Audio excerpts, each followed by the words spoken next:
Hello students, कैसे हैं आप सब। आशा करती हूँ आप अच्छे होंगे और अच्छे से अपनी पढ़ाई कर रहे होंगे।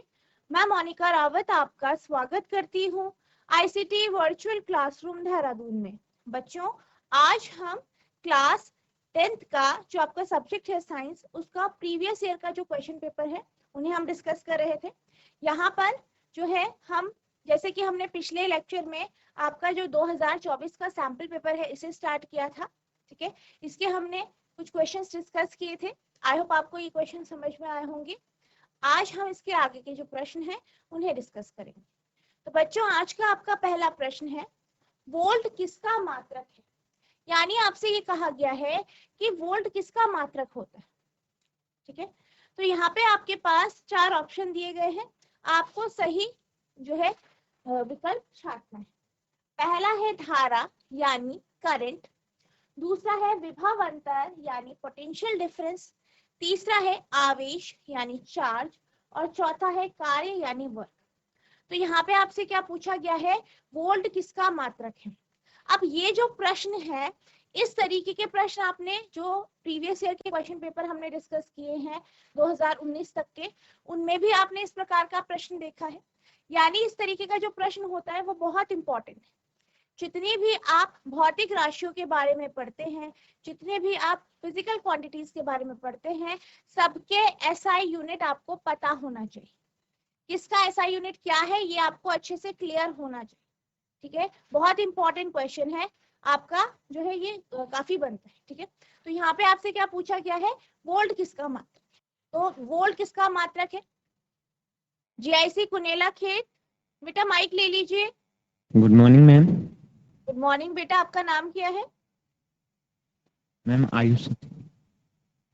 आयुष बेटा, आप ये बताइए कि जो वोल्ट है, वोल्ट किसका मात्रक है। आपके पास 4 ऑप्शन है। मैम विभवांतर का। वेरी गुड, वेरी गुड बेटा, सब तालियां बजाएंगे। वेरी गुड बेटा, ठीक है, बैठ जाइए आप। तो अगर हम वोल्ट की बात करें तो वोल्ट किसका मात्रक है, विभव अंतर यानी पोटेंशियल डिफरेंस। इसी तरीके से आपके पास ऑप्शन में है, पहला है धारा, ठीक है।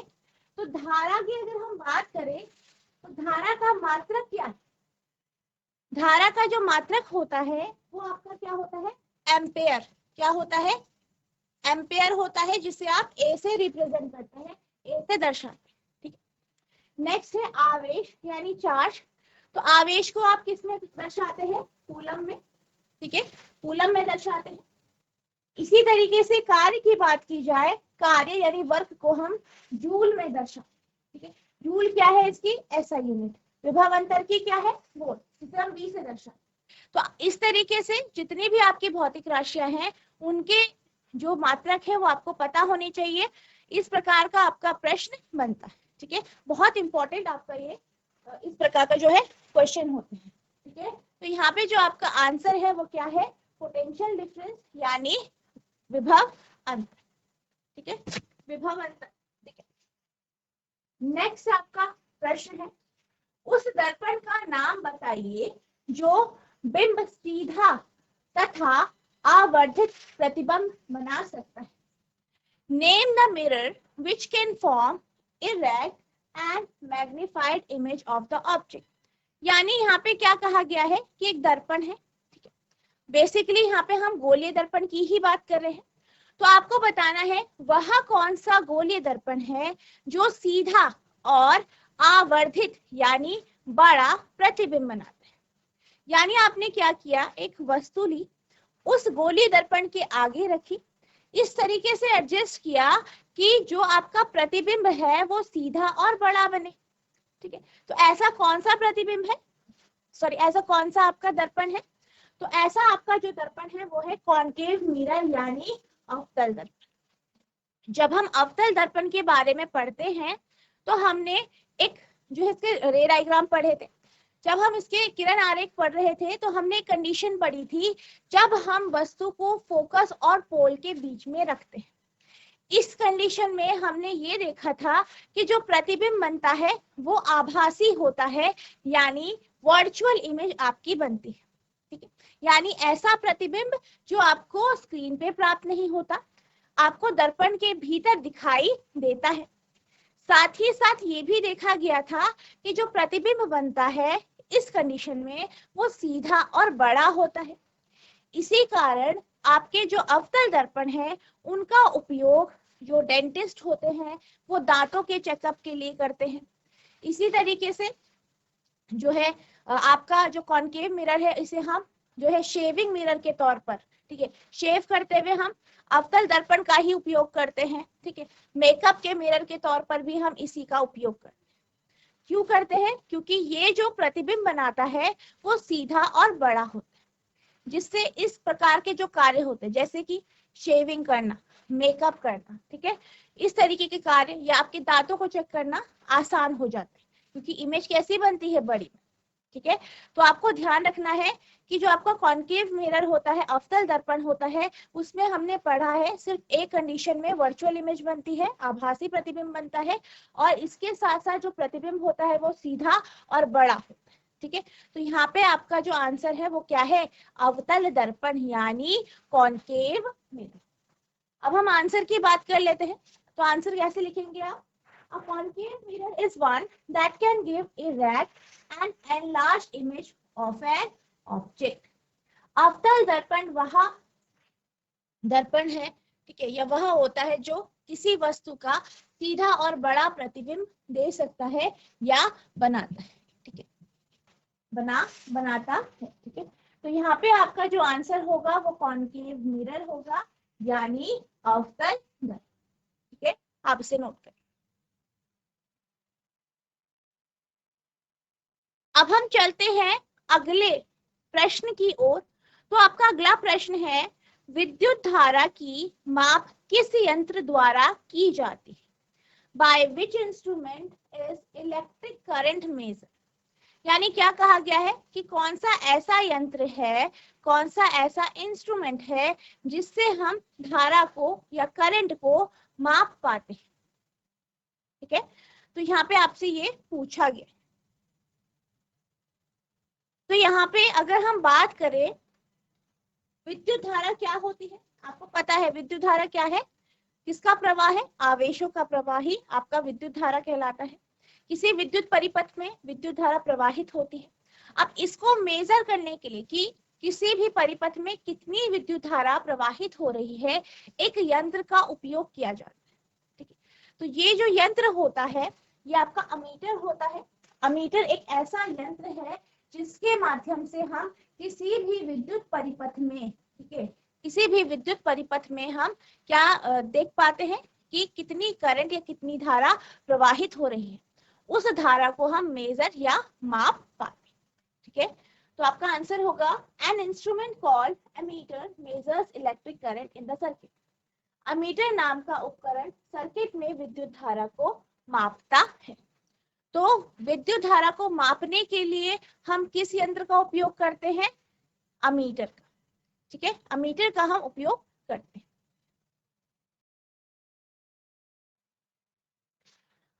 ठीक है, तो यहाँ पे हमने अमीटर की बात करी। अब एक और यंत्र होता है जिसके माध्यम से आप विभव अंतर को मेजर करते हैं, विभव अंतर या पोटेंशियल डिफरेंस को मापते हैं।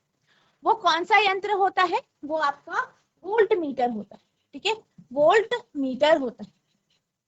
और हमने एक और चीज पढ़ी था कि जो आपका अमीटर होता है, ठीक है, जो आपका अमीटर जो होता है, अमीटर को हम हमेशा सीरीज में यानी श्रेणीबद्ध तरीके से जोड़ते हैं, यानी आपके सर्किट में ऐसे डायरेक्ट आपका जोड़ता है।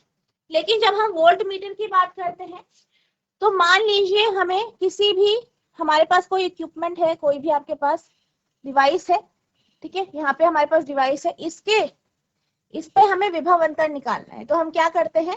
वोल्ट मीटर को इस तरीके से यानी समानांतर तौर पर जोड़ते हैं। तो वोल्ट मीटर को हमेशा कैसे जोड़ा जाता है? समानांतर रूप में, और अमीटर को हमेशा सीरीज में, इसको पैरेलली, इसको सीरीज।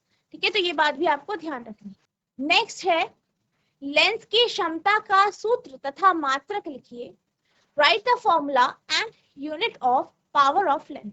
यानी आपसे यहाँ पे ये कहा गया है, जो आपका फर्स्ट पार्ट है उसमें ये कहा गया है कि जो लेंस होता है, ठीक है, जो आपका लेंस होता है इसका फॉर्मूला क्या है और इसका मात्रक क्या है। ठीक है, तो लेंस का अगर हम पावर का फॉर्मूले की बात करें तो हम इसे क्या कहते हैं, ये जो है फोकल लेंथ का व्युत्क्रम होता है। और फोकल लेंथ किसमें होनी चाहिए, फोकल जो आपकी फोकस दूरी है वो किसमें होनी चाहिए, आपकी मीटर में। यानी अगर आपके पास किसी भी लेंस का फोकल लेंथ या फोकस लंबाई, फोकस दूरी मीटर में है तो आप उसका जो है पावर आसानी से निकाल सकते हैं, उसकी क्षमता आसानी से निकाल सकते हैं। ठीक है, उसका रेसिप्रोकल करके, यानी फोकल लेंथ का रेसिप्रोकल करके। अब यहाँ पे अगर इसकी यूनिट की बात की जाए तो इसकी यूनिट क्या होती है, आपकी डायप्टर। ठीक है, इसकी यूनिट क्या है, आपकी डायप्टर है, इसका एसआई मात्रक डायप्टर है। ठीक है, the power of the lens is the reciprocal of focal length. यानी किसी भी लेंस की क्षमता जो है वो क्या होती है, वो किसी भी लेंस की क्षमता इसकी फोकल लंबाई या फोकस दूरी का व्युत्क्रम है। ठीक है, the SI unit is dioptre, यानी इसकी जो एसआई मात्रक है वो डायप्टर होता है। और इसके फॉर्मूले की अगर बात की जाए तो इसका जो फॉर्मूला है वो है power of a lens is equals to 1 upon focal length. ठीक है, यानी लेंस की क्षमता, ठीक है, लेंस की क्षमता होगा यहाँ पे, लेंस की क्षमता बराबर 1 बटा फोकल लंबाई किसमें, मीटर में। ठीक है, फोकल लंबाई किसमें, मीटर। तो ये आपका यहाँ पे आंसर हो जाएगा। ठीक है, इस तरीके से आपका आंसर हो जाएगा। तो ये हमारा पहला पार्ट हो गया, आप इसे नोट करेंगे। अब हम इसके दूसरे पार्ट की बात करते हैं। तो दूसरे पार्ट में आपसे क्या कहा गया है, एक अवतल दर्पण की फोकस दूरी 25 सेंटीमीटर। क्या कहा गया है, आपके पास एक अवतल दर्पण है। ठीक है, आपके पास कैसा दर्पण है, अवतल, यानी कॉनकेव मिरर। आपके पास कैसा मिरर है, कॉनकेव, इस तरीके। ठीक है, और क्या कहा गया है, इसकी जो फोकस दूरी है, यानी इसका जो एफ का मान है वो 25 सेंटीमीटर है। ठीक, इस लेंस की क्षमता क्या होगी, यानी आपको इस लेंस का पावर निकालना है। The focal length of a concave lens is 25 centimetre, what will be the power of this lens. ठीक है, तो सबसे पहले आपको जो इंफॉर्मेशन दी गई है उसे हम नोट कर लेंगे। क्या दिया गया है, फोकल लेंथ, यानी क्या दिया गया है, फोकस दूरी। तो आप लिखेंगे अवतल दर्पण की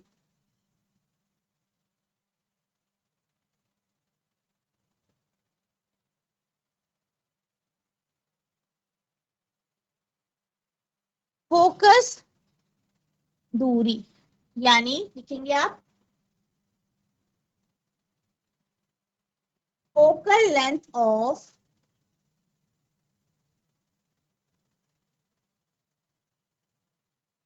कॉनकेव मिरर। ठीक है, एफ का मान दिया गया है, कितना दिया गया है, 25 सेंटीमीटर। ठीक है, 25 सेंटीमीटर।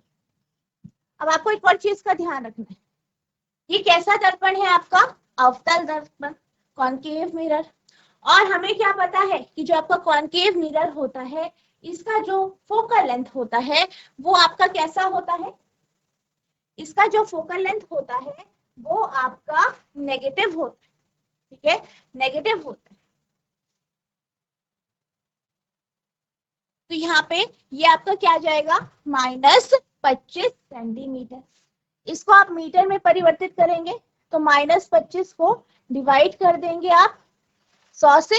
ठीक है, क्योंकि आप जानते हैं कि 1 मीटर बराबर 100 सेंटीमीटर हो, तो सेंटीमीटर को अगर आपको मीटर में परिवर्तित करना है तो आप 100 से डिवाइड करेंगे। ठीक है, सॉल्व करेंगे इसे तो ये आ जाएगा -0.25 मीटर। ठीक है, यहाँ पे फोकल लेंथ आ गया है, फोकल लंबाई आपकी आ गई है। अब यहाँ पर हमें क्या निकालना है, यहाँ पे पावर यानी क्षमता निकालना, तो आप लिखेंगे अवतल दर्पण की क्षमता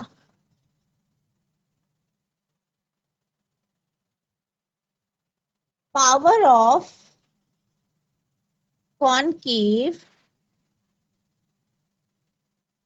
मिरर 1/f इसमें मीटर में, ठीक है, यानी 1/-0.25,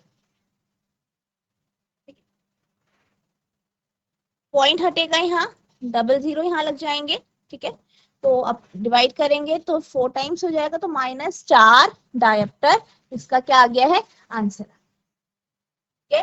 तो इस तरीके से आपको यहाँ पे इसे सॉल्व करना है। आपको ध्यान रखना है साइन का, आपको ये ध्यान रखना है कि आपको फोकल लेंथ किस में दी गई है, सेंटीमीटर में दी गई है, मीटर में परिवर्तित करेंगे, फिर आप इसे सॉल्व करेंगे। तो ये आपका पावर आ गया कॉनकेव मिरर, ठीक है, आप इसे नोट करेंगे, ठीक है। अब हम चलते हैं अगले प्रश्न की ओर। अब आपका अगला प्रश्न है, विद्युत शक्ति से क्या अभिप्राय है, what is meant by electrical power. तो सबसे पहले आपको डेफिनेशन दी गई। अब यहाँ पे आप एक चीज देख सकते हैं, जैसे कि अभी हमने जो है लेंस की जो क्षमता है उसका सूत्र हमें पूछा गया था, उसका सूत्र क्या है, उसका जो है यूनिट क्या है, ठीक है, डेफिनेशन क्या है, ये भी आपसे पूछी जाती है। तो आपको सारी डेफिनेशन अच्छे से याद होनी चाहिए, ठीक है। इसी तरीके से यहाँ पे आप देख सकते हैं क्या दिया गया है, विद्युत शक्ति यानी इलेक्ट्रिकल पावर। तो आपसे ये पूछा गया है कि जो इलेक्ट्रिकल पावर या विद्युत शक्ति होती है इसका क्या मतलब है, इसका क्या अभिप्राय है। अब जब भी हम इलेक्ट्रिक पावर की बात करते हैं, इलेक्ट्रिकल पावर या विद्युत शक्ति की अगर हम बात करते हैं, तो ये क्या होता है, ये वह दर है जिससे जो है आपकी जो पावर है वो जो आपकी इलेक्ट्रिसिटी है या विद्युत धारा है वो कार्य कर, ठीक है, वह दर जिससे क्या हो रहा है, आपकी जो विद्युत धारा है वो कार्य कर रही है या क्या हो रहा है, एनर्जी का ट्रांसफर कर, ठीक है, कार्य कर रही है या एनर्जी का या ऊर्जा का ट्रांसफर या स्थानांतरण कर रही है किसी भी विद्युत परिपथ में, इसी को हम इलेक्ट्रिकल पावर कहते हैं, ठीक है। तो इलेक्ट्रिकल पावर क्या होती है, electrical power is the rate at which work is done और energy is transferred in an electric circuit. विद्युत शक्ति वह दर है जिस पर विद्युत परिपथ में कार्य किया जाता है या ऊर्जा का स्थानांतरण होता है, ठीक है। तो ये आपका क्या है, पावर है। पावर को आप जो है इसका जो फॉर्मूला होता है वर्क अपॉन टाइम भी होता है, ठीक है, ये भी आपका इसका फॉर्मूला है, ठीक है। तो कार्य करने की दर क्या कहलाती है, आपकी शक्ति कहलाती है, ठीक है। तो ये भी आपका इसका फॉर्मूला है, ठीक है। अब हम बात करते हैं यहाँ पे आपके पास सेकेंड पार्ट है, तो सेकेंड पार्ट जो है उसमें आपसे कहा गया है कि 20 ओम प्रतिरोध की एक विद्युत इस्त्री 5 एम्पियर विद्युत धारा लेती है, यानी एक विद्युत इस्त्री है, एक क्या है आपके पास आयरन है, उसका जो प्रतिरोध है वो कितना है 20 ओम, और वो कितनी धारा का यूज करती है 5 एम्पियर की धारा, और क्या करती है, क्या पूछा गया है 30 सेकंड में उत्पन्न ऊष्मा का परिकलन कीजिए, यानी आपको बताना है कि 30 सेकंड में ये कितनी एनर्जी ऊष्मा हीट एनर्जी को रिलीज करे या उत्सर्जित करे। An electric iron of resistance 20 ohms draw an electric current of 5 ampere. Calculate the heat produced in 30 seconds. Okay? तो आपसे यहाँ पे क्या कहा गया है, एक आपके पास आयरन है, इस्त्री है, इस्त्री जो है उसका प्रतिरोध दिया गया है 20 ओम, वो जितनी धारा लेती है वो आपको दी गई है, यानी आई का मान दिया गया है, आर दिया गया है, ठीक है, टाइम दिया गया है, हीट निकाली, ठीक है। तो सबसे पहले जो इंफॉर्मेशन दी गई है उसे नोट करेंगे। तो आपसे क्या क्या क्या दिया गया है, सबसे पहले आप लिखेंगे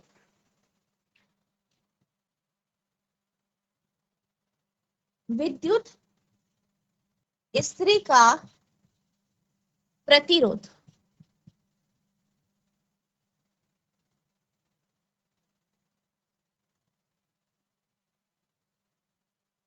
resistance of electric iron R दिया गया है, कितना है 20 ओम आर दिया गया है। इसके बाद करंट बोला गया है, ठीक है। तो आप लिखेंगे electric current consumed by the iron कितने हैं 5 एम्पियर, यानी आप लिखेंगे ये क्या है आई है, ठीक है आई। आप लिखेंगे स्त्री के द्वारा लिया गया ली गई धारा, ठीक है। इसे हम आई से डिनोट करते हैं, कितना है 5 एम्पियर। नेक्स्ट क्या है, आपको हीट निकालनी है और टाइम दिया गया है, ठीक है, समय दिया गया है।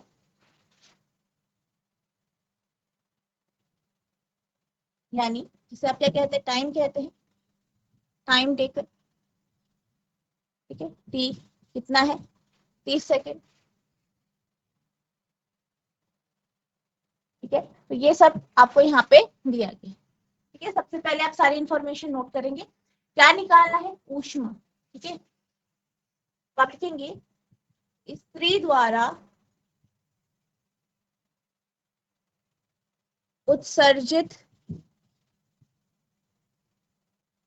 की गई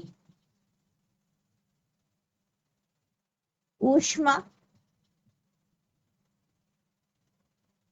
ठीक है, बराबर, यानी H बराबर हो जाएगा आपका I² RT। तो ये आपका क्या है फॉर्मूला है, ठीक है।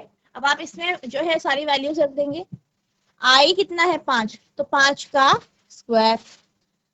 R कितना है आपका 20, T कितना है 30, 20 और 30, ठीक है। सॉल्व करेंगे 25 गुना 20 गुना 30, ठीक है। सॉल्व करेंगे इसे, कितना आएगा आपका, ठीक है। तो ये आपका आ गया है 15,000 जूल, ठीक है। तो आप लिखेंगे स्त्री द्वारा 30 सेकेंड में, ठीक है, 30 सेकेंड में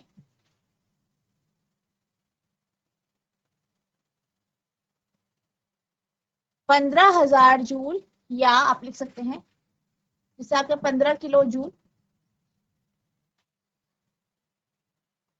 ठीक है,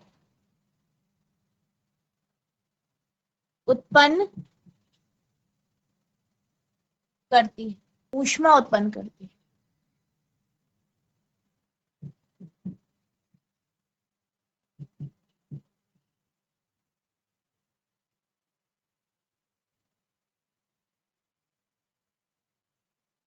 ठीक है, तो ये आपका यहाँ पे आंसर हो जाएगा, आप इसे नोट करेंगे, ठीक है। आपको सारे फॉर्मूले अच्छे से याद रखने हैं। अब आप देख सकते हैं कि जो ये आपका ऊष्मा उत्सर्जन का या हीट का जो फॉर्मूला है, ये हमने पहले भी जो है इस प्रकार का न्यूमेरिकल किया। तो आप देख सकते हैं कि ये वाला जो आपका टॉपिक है हीट का, ये भी बहुत इंपॉर्टेंट है आपका, इसके पॉइंट ऑफ व्यू से न्यूमेरिकल, ठीक है। न्यूमेरिकल आपके आते हैं, ठीक है। तो आपको सारे के सारे जो आपके हीट के फॉर्मूले हैं वो आपको अच्छे से याद होंगे, ठीक है। तो आपका एक प्रश्न इसी तरीके से होगा, आप इसे नोट करें। अब हम चलते हैं अगले प्रश्न की ओर, ठीक है। तो आपका अगला प्रश्न जो है वो आपका कुछ इस तरीके से, निम्नांकित परिपथ में ज्ञात कीजिए। यहाँ पे आपको क्या दिया गया है, सर्किट दिया गया है और आपको निकालना है, क्या निकालना है, परिपथ का कुल प्रतिरोध, यानी परिपथ में जो कुल प्रतिरोध है वो कितना है, ठीक है। टोटल रेजिस्टेंस कितना है परिपथ में, ये आपको निकालना है। परिपथ में प्रवाहित कुल धारा, total current flowing in the circuit, और इस परिपथ में कितनी धारा प्रवाहित हो रही है ये भी आपको यहाँ पे निकालना है। तो यहाँ पे आपको एक परिपथ दिया गया है, ठीक है, तो ये आपको बताना है। अब यहाँ पे इस परिपथ आपको, मुझे लग रहा है कि क्लियर दिख नहीं रहा होगा, तो इसे मैं बना देती हूँ।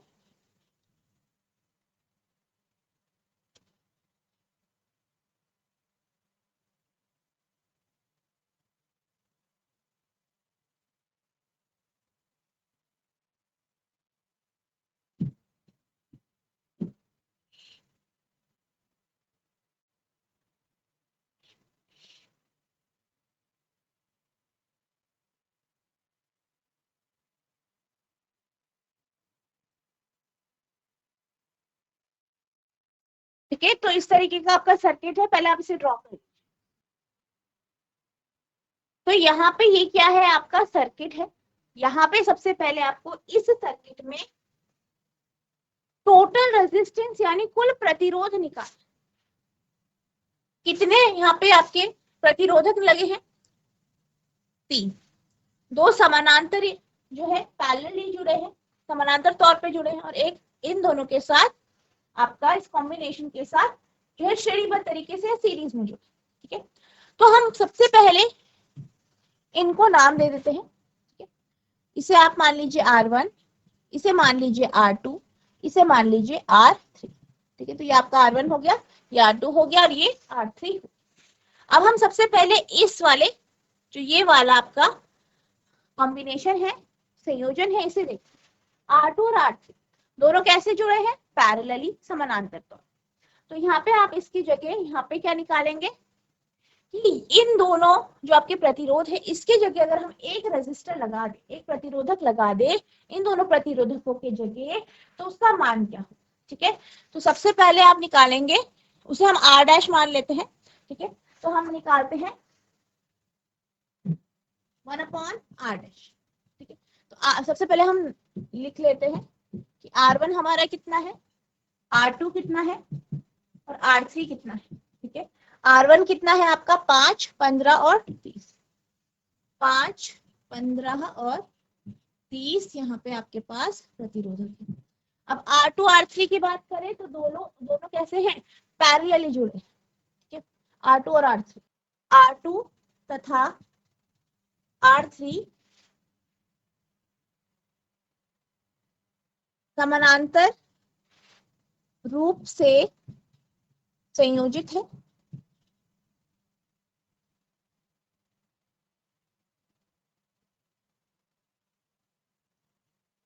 R2 and R3 are connected in parallel combination। ठीक है, they are connected parallelly, तो 1/R डैश बराबर हो जाएगा 1/R2 प्लस 1/R3। ठीक है, सॉल्व करेंगे इसे, यहीं पे सॉल्व कर देते हैं हम। तो 1/R डैश बराबर 1/R2 कितना है 15, R3 कितना है, R3 है आपका 30 प्लस 1/30, 1/R डैश बराबर 30 आपका क्या आ जाएगा, एलसीएम आ जाएगा। ठीक है, 2 plus 1, 1/R dash equals to 3/30। ये R डैश बराबर हो जाएगा 30/3, और R डैश हो गया आपका 10 ओम। ठीक है, तो हमारे पास क्या आ गया, हमारे पास इसके जगह एक प्रतिरोधक का मान आ गया है। अगर हम इसकी जगह एक प्रतिरोधक लगाएं तो उसका मान क्या होगा, तो कितना आया है आपका यहाँ पे 10 ओम। अब R डैश और R1 क्या हो जाएंगे आपके, अगर हम इसकी जगह एक प्रतिरोधक लगा दें तो हमारे पास कॉम्बिनेशन हो जाएगा कुछ इस तरीके से। ठीक है, ये आपका R डैश हो गया, इसकी जगह 10 ओम, और ये कितना हो गया R1 आपका 5 ओम। तो दोनों क्या है, श्रेणीबद्ध तरीके से जुड़े हैं, सीरीज में जुड़े हैं। तो आप लिखेंगे since R1 is connected to the combination of R2 and R3 in series. R1, R2 तथा R3 के संयोजन से श्रेणी क्रम में जुड़ा है। तो क्या हो जाएगा आपका फॉर्मूला? तो R आ जाएगा, ठीक है, जो कि क्या हो जाएगा, टोटल हो जाएगा कुल प्रतिरोध। R बराबर R1 प्लस इन दोनों का कॉम्बिनेशन कितना आया था, R डैश, ठीक है। वैल्यू रख देंगे, क्या क्या मान है। R का मान है आपका, R डैश का है 10 और R1 का है 5, ठीक है। 5 और 10, 5 प्लस 10 यानी 15 ओम। तो R का मान या कुल प्रतिरोध कितना आया है, 15 ओम आया है। तो आप लिखेंगे परिपथ का कुल प्रतिरोध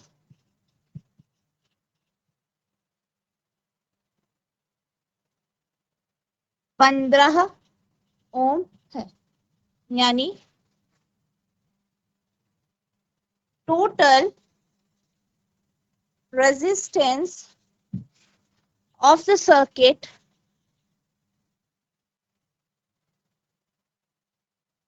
इज 15 ओम। तो यहाँ पे आपका पहला पार्ट कंप्लीट हो गया है। कितना आया है, 15 ओम आपका आंसर है। आप इसे नोट करेंगे। आई होप आपको ये क्वेश्चन समझ में आया होगा। फर्स्ट पार्ट कैसे सॉल्व करना है ये आपका क्लियर हुआ होगा, ठीक है। अब हम सेकेंड पार्ट के ऊपर जो है चलते हैं। तो सेकेंड पार्ट क्या कहता है आपका, प्रवाहित कुल धारा, total current flowing in the circuit, यानी जो ये आपका परिपथ है इसमें कितनी धारा प्रवाहित हो रही है, कुल धारा निकालनी है। तो यहाँ पे अभी आपके पास क्या है, टोटल रेजिस्टेंस है सर्किट का, यानी परिपथ का कुल प्रतिरोध R का मान है, ठीक है। आपको क्या निकालना है, यहाँ पे I निकालना है। V आपको दिया गया है, V कितना है, विद्युत विभव कितना है, 30 वोल्ट। तो ओम के नियम से आप क्या निकाल देंगे, कुल धारा निकाल देंगे, ठीक है। तो आप लिखेंगे सेकेंड पार्ट के लिए क्या दिया गया है आपका, विद्युत विभव, ठीक है, जो आपका परिपथ में विद्युत विभव है, यानी electric potential of the circuit. यहाँ पे लिख सकते हैं आप परिपथ का विद्युत विभव,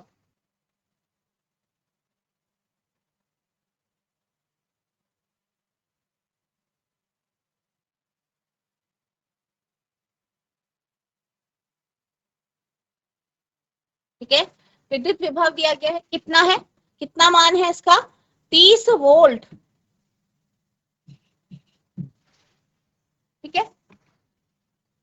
पहली वोल्टेज है ये। दूसरा, परिपथ का आपने कुल प्रतिरोध निकाला है, लिखेंगे परिपथ का कुल प्रतिरोध, ठीक है, total resistance of the circuit, total resistance of the circuit यानी R आपको दिया गया है। R आपने निकाला था, कितना आया था, 15 ओम, ठीक है। तो ओम के नियम के अनुसार क्या होता है आपका, V बराबर IR, I निकालना है तो I बराबर V बाय R, यानी V बटा R, ठीक है, V बाय R, ठीक है। वैल्यूज रख देंगे। V का मान कितना है आपका 30, ठीक है, 30 दिया गया है। R का मान कितना है? 15। सॉल्व करेंगे 2 एम्पियर, ठीक है। तो आप लिखेंगे परिपथ से प्रवाहित होने वाली कुल धारा 2 एम्पियर, ठीक है। तो आप लिखेंगे परिपथ से प्रवाहित होने वाली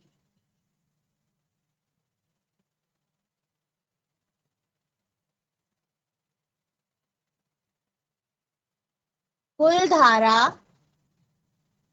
2 एम्पियर है।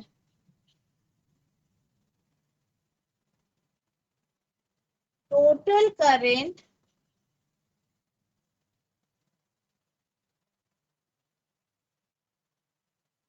flowing through the circuit, total current of 2 ampere is flowing through the circuit। पे आपका आंसर हो जाएगा, आप इसे नोट करेंगे। बच्चों आपको ये क्वेश्चन समझ में आ गया है? अगर आ गया है तो हाथ खड़ा कीजिए। तो बच्चों आज हमने जो आपका 2024 का सैंपल पेपर है उसके कुछ क्वेश्चंस को हमने डिस्कस किया। आई होप आपको ये सारे प्रश्न अच्छे से समझ में आए होंगे, आपने नोट भी किया होगा। आपको इनको रिवाइज करना है। अगर आपको कोई भी डाउट होता है तो नेक्स्ट लेक्चर में आप पूछ सकते हैं। तो बच्चों आज के लिए बस इतना ही, मिलते हैं हम नेक्स्ट सेशन में। तब तक के लिए thank you and have a nice day.